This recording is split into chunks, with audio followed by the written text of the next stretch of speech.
using the same corrector concealer, same foundation, same powder as all of you will use.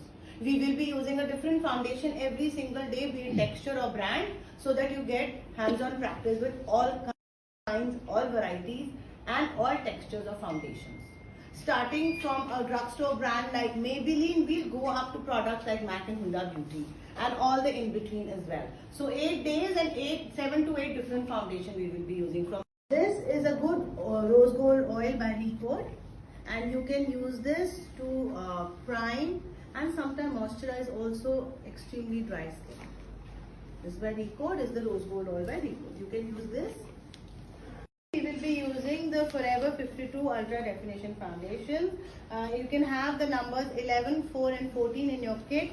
They are very good liquid foundation, suitable for all skin types and all weather, preferably cakey. It's got a very good blendability, a good finish, gives a very healthy glow to the skin. So this is a very good foundation to have in your kit. And these 3 colors will cover your, the number is 4300 लिखा हुआ है आपके list में. हम लोग हमेशा ये brush use करते हैं अपने लाइनर के लिए, बहुत ही अच्छा ब्रश है. आई थिंक 70 रुपए का है, बहुत.